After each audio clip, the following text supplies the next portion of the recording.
Hi friends, I'm Stephanie Hansen. Let's go! I've been cooking, eating, and talking about it for years. This is amazingly good. Now I'm inviting you along for the ride. You seem like you're pretty adventurous about food. Meet the chefs, home cooks, restaurateurs, and bakers honing their crafts. Oh, look at that technique. And try new recipes with me in my kitchen. It's simple, it's easy, that looks amazing. There's always something delicious to share. This is Taste Buds. Hi Taste Buds, I'm on East Lake Street in Minneapolis and I'm going to Laune Bread because we are focusing on bread this week. I have never met a pretzel, a bit of focaccia, a croissant, a crusty roll that I haven't absolutely loved. So we're gonna talk all about how we use local grains at Laune Bread. Then we're going to my friend Marty's Deli, and Marty's Deli is becoming a cult classic. People are lining up for blocks to get her breakfast sandwiches that she makes on a homemade focaccia dough. I am so excited. In fact, I'm gonna get her to teach me how to make focaccia at home. And Taste Buds, if I can do it, you can do it. So let's go in and see if we can get some tips.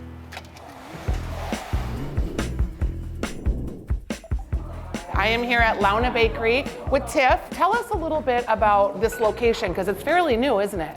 Yes, we've been here for 2 years. Yeah. And we have a storefront retail bakery here and also a subscription bakery that we deliver to Minneapolis and St. Paul. And 98% of our bread is sourced with Minnesota grain. These are family-owned farms, and we know them by name. We've visited their farms. I eat your bread all fall and winter, just so you know. So great. If you're a toast person or an avocado toast person, you gotta get here. Tiff, what are you gonna show us today? Today, we are going to be working with naturally leavened sourdough. All of our breads here are sourdough. We love the natural flavor. Yeah, it's kind of the yeasty, a little sour. It sticks with you a little bit longer. It actually helps improve the shelf life of the product as well too. So I did notice that about your bread. It lasts a super long time. Yeah. All right, I'm gonna for sure need an apron, so let's go. All right, I've got my apron. I need to get my hands washed. oh, Steph, this is the dishwashing sink. The hand sink is over. I can't wash my hands at the You're dishwashing welcome sink. to wash dishes. You can dress her up, but you can't take her out, people. We are just getting ready to do our pretzel shaping. These are naturally leavened, whole grain, wheat sourdough pretzels. We make a ton on Saturdays and deliver to all the breweries in town. So what I'm doing is applying even pressure from the middle to the outside. And then when I get it to about 14 to 16 inches, I start applying more pressure on the sides of my outside of my hands to start thinning out the ends of the pretzel. If you think about it too much, that's when you might make an error. Well, gee, And imagine then- that. So I mean- flip those arms one more time. If we go like this, oops. And then that, a double twist, and then at the end you just push them down. No, I'm not gonna put my pretzels on your pretty sheet because what if a customer has to eat mine? That would be amazing. They're a little just PHAT, little fat and happy.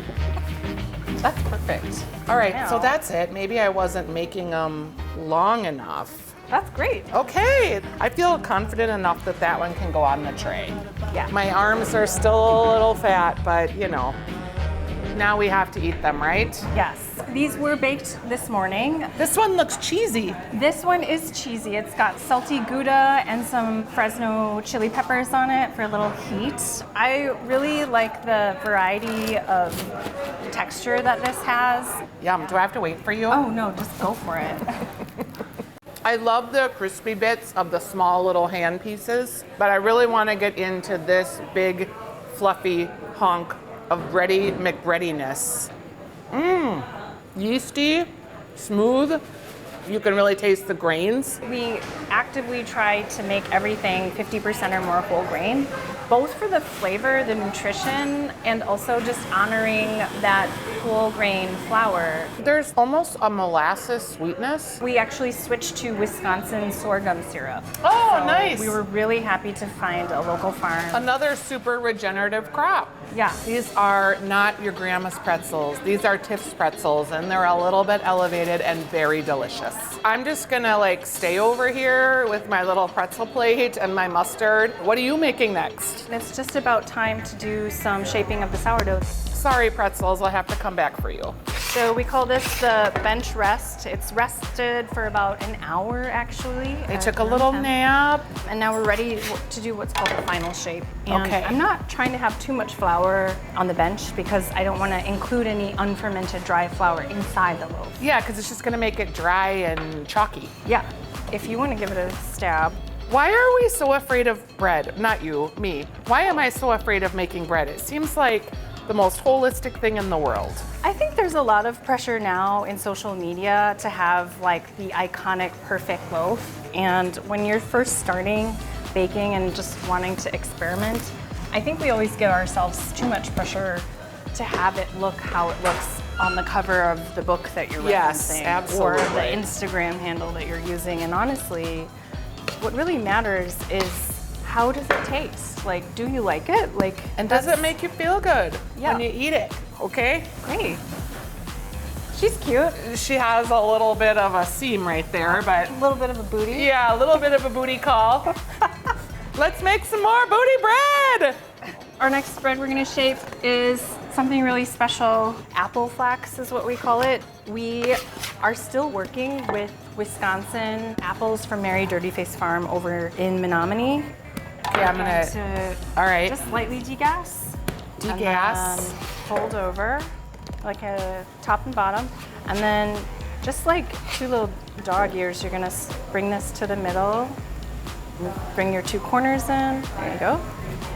And then last pieces, we're gonna just tuck it like a burrito a little bit.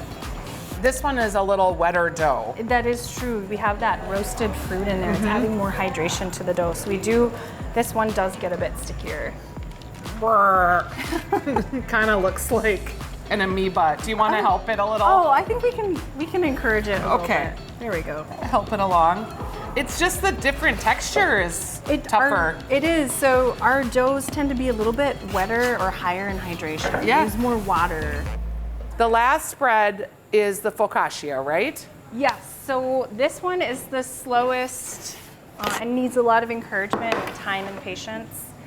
Encouragement, time, and patience. That's what my kindergarten teacher told my mom about me. So this is our focaccia. We, instead of using olive oil, we choose to use sunflower oil. That's Smoothies oil. It definitely adds a different kind of nuttiness. You made that look real easy. Okay, here we go. Get a partner. This could be like a fun date night. It's kind of hot. Like Patrick Swayze and Demi Moore, yes. Mine totally went there. I'm It just not adds- going to hug you right now. No, but I get the general idea. Okay. Cool. This is so fun. I'm gonna get my application because I'm gonna come work here.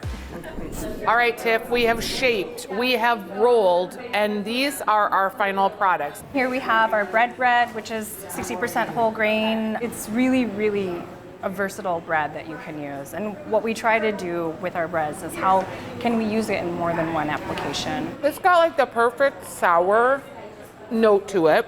The crust is like perfect, and the crumb is soft inside. What we really try to strive for is a balance of flavor. So nothing too sour, but also fruity, grain forward. We also have the apple flax that had the roasted apples. Okay, the from Mary roasted Dirty. apples are inside In there. here. All right.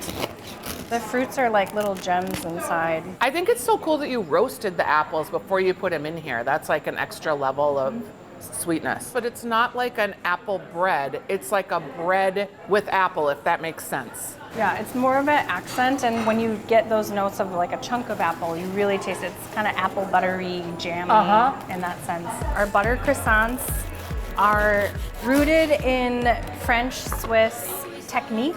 And you can tell that with our croissants, what makes them very distinct from here is that we use nearly 60% whole grain flour in our croissants. I've had a million croissants in my life. This is so delicious. And it's like, I love almond croissants. The nuttiness is actually just the whole grain wheat. I'm so glad you made me try that. Good. Because literally, like, that is mind blowing.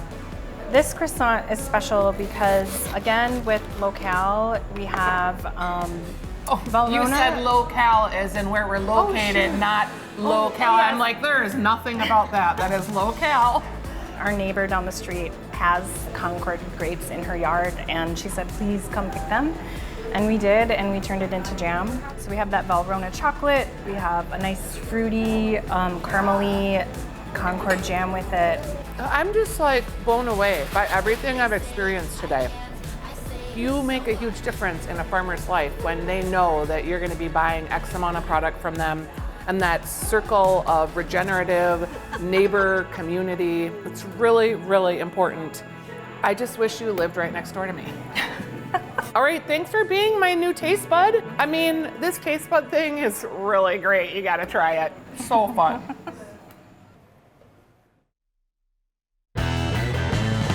Wow, we learned a lot about breads already, but if we're gonna talk about focaccia in particular, we had to come to Marty's Deli in Northeast, the focaccia sandwich capital of Minneapolis. This is Martha Polacek's sandwich shop. Let's go see how she does it. Martha! Hi, taste buds. We have finally made it to Marty's Deli. I'm here with Martha Polacek. She is the Marty, the only Marty. That is her nickname. This is her sandwich shop. You started out in some 1973 Volkswagen Westfalia van, right? That's right, yeah. My brother's beater of an old van that he... It really was a beater. We'll have to show you a picture. It cost $500 like 10 years ago, but it's kind of like how we gained a following and A following? got to open this. It is a focaccia following. I can't wait for you to show me your specialty. Let's do it. We are professionals in Martha's kitchen at Marty's Deli. Okay, are you ready? It's focaccia time.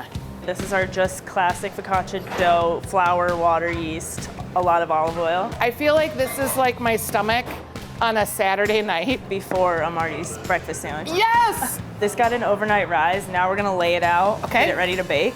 All we need to do is grease it up with more olive oil. And is that because that's kind of what fries the dough? Yes, we go for really golden here. That's not really traditional, but we're you'll see that in the And you baking want process. a sandwich, you want it to hold up to all the toppings. Yes, we want a little bit of a crust. Go ahead. Okay, oh yeah, we need the scraper. And this is a bench scraper. That's a bench scraper. Beautiful. This is the good stuff down here, the oil. The olive oil, okay. Yeah, the oil likes to fall. Now we're just gonna spread it out. Do you want to try? Yes. Just gonna try to even it out. We just kind of like ease it to the corners. Easing. And you can tell you've handled dough a lot because you're just like, We do a lot of this, Okay. yes. So we just kind of let this hang out. Yeah, and let's let Flossie rest. Yes. I don't know why we're calling her Flossie, I but she like looks that. kind of like a Flossie.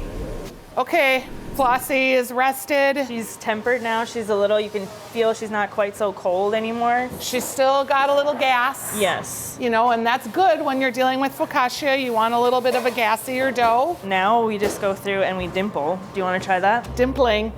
Beautiful. Yeah, because it's already so relaxed. The dough is just kind of filling in our dimply spots. Exactly. But the dimple is getting olive oil into and around the top of the dough too, right? Yes, exactly. This looks like crushed red pepper, oregano, something that looks sesame seedy. Yeah, I mean, that's basically it. We use Aleppo pepper, crushed Aleppo pepper, toasted sesame seeds, and oregano. Okay, I got it. I'm pretty good at that game, actually. Okay, so now we're just gonna sprinkle it around. Okay. You sprinkle from like 15 feet above. Yeah. Is the magic that they tell you in chef school. Did you say 15 feet above? Oh, yeah, 15 inches, not feet. See, this is why I didn't get accepted to chef school. And next up, we're gonna use our flaky Malden salt. Can we talk about the salt for a second? Certainly. And this salt is great for finishing. It just gives it that crispy, crunchy, yummy, salty bit. Now we're just gonna throw it in the oven to 450. All right, we got it. We got it. She's a little sticky. She's a little sticky. Woo! Look at that. If we could just imagine this would be like a sandwich for Paul Bunyan. And then we cut them into the 20 squares, and then we just load up our bins ready for the day. Okay, Martha, Ben is gonna teach me how to make your famous breakfast Yeah, sandwich. he's the best at it. Ben, are you ready? I'm ready. How do you start? You've got sausage like hand pattied. Yep. It's got some herbs, some green things in there, which is giving Yep, it a a lot little of seasoning. seasoning. That is thick cut bacon. Okay, it's like an egg mat. Yep. Good amount of salt. Notice he's high up, people, 15 inches. Usually when I put the cheese on, then it's ready to put the sausage. Okay. Then put the bacon too. We're gonna fold it, and it'll complete cooking, and then we can just cut it right in half. Yum, and 3 pieces of bacon Yep, in one sandwich? We're very generous. So we're gonna give it a nice spread of garlic aioli all the way coast to coast, is what my old boss used to tell me. Coast to coast. Eggs on top. This is why this is a good egg sandwich, because you have the perfect amount of egg sandwich ratio to the meat ratio, to the bread, to the aioli. It's like this perfect square. Ben has made a few of these sandwiches, you can tell. This is the TikTok money shot where you cut open the sandwich and fold it. Let's make it happen. All right, Martha is going to make us the Gigi. This has been our most popular sandwich in the last few months. We start with our house-made mayo. This one is an herb mayo. We've got basil and parsley. Now we've got our Wild Acres smoked turkey, provolone cheese, jardinera, which we make in-house. It's a mess of vegetables, and we pickle it all. You do everything from scratch. We do as much as we can. It's just basically everything. Yeah. All right. We're gonna go in with some shredded lettuce. And then last, we're gonna shake up this red wine vinegar, oregano, and olive oil. Yum. Just to dress the lettuce is what we're going for. Okay, and this is, here we go with the money shot. You gotta fold the sandwich, show the ingredients. Yeah, we got everything in there. I think it's time to eat some sandwiches.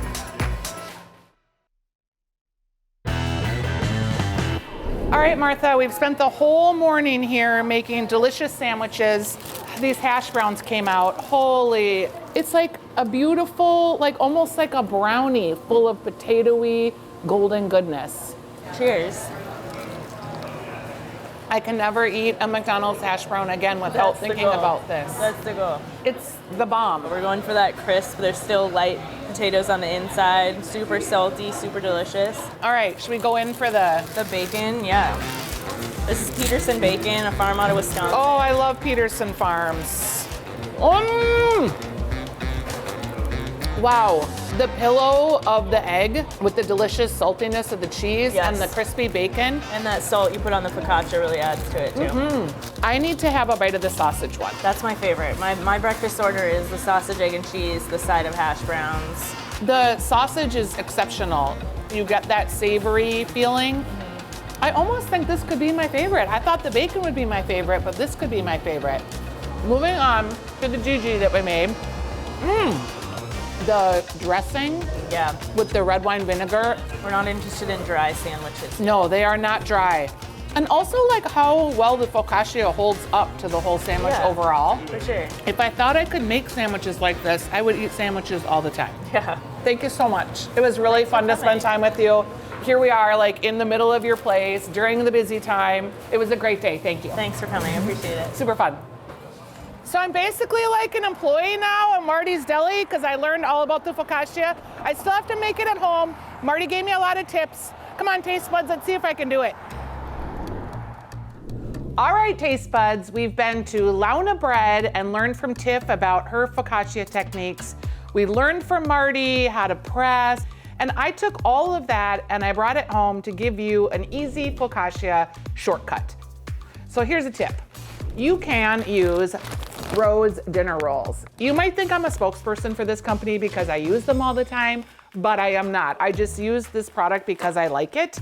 I went ahead and I sprayed a piece of saran wrap with cooking spray, and I set these out overnight. Now these are 4 of the rolls, but I also happen to have a couple of the bread loaves, so I put those in there. First, you have to push down your bread, right? Just gently folding down, pushing our loaves down a little bit. And I'm poking holes in it because I'm gonna cover it with olive oil. Ooh, that looks good. Then I'm gonna make it a little fancy, and it's real easy to do. The idea is you're making a painting with your bread. I'm gonna make a little garden scene. I've got these chives here. I've got peppers, which look like flowers. I'm gonna press all this down. Then I'm going to use these peppers because they kind of look like a sunflower. I've got some oregano. As you can tell, I wasn't the best in art class. I think I want to have a little bit of grass. Okay, this looks a little bit like grass, right? Now, if you have kids, this could be a fun thing to do with them. I thought I heard Stanley coming up behind me. I can hear his little tinkling bells. Hello there, Stanley. He's like a savant when it comes to knowing when I'm in the kitchen. Okay, looks all right. There we go. Boom. We're gonna hit it with a little bit of olive oil. We want it to flavor the dough. And I'm using a Maldon sea salt. It's kind of a finishing salt. And then a little garlic salt too, just to give it a little flavor. That looks pretty good. I'm going into the oven at 350 for about 20 minutes. All right, we have cooked this as long as we can. It's kind of ugly. It's puffy. I used the rolls and the dough, and clearly this is the dough side, and then this is the roll side, so it had an uneven rise. So it looks a little bit like a puffy cake. I'm not gonna be a sad panda about it because you know what? It's gonna taste delicious. And sometimes when you're making things at home, they look better than others, but we're really concerned about the taste, right? And you can see it's real puffy inside, just like focaccia would be how you'd want it. I take this little bite here. The taste is great. Buttery from that olive oil. The salt is really key. There's a little garlic hint, which is nice. It's a great recipe to try at home. It would be perfect for a sandwich if you're like thinking about Marty's Deli and we're gonna slice right through that and put a little mayonnaise on there, a little turkey, a little bacon, make ourselves a Focaccia Club sandwich. Yes, taste buds, that's what I would do. All right, taste buds, for more of anything that you saw today, for recipes and information about the places we visited, go to fox9.com/tastebuds. It was a great bready episode.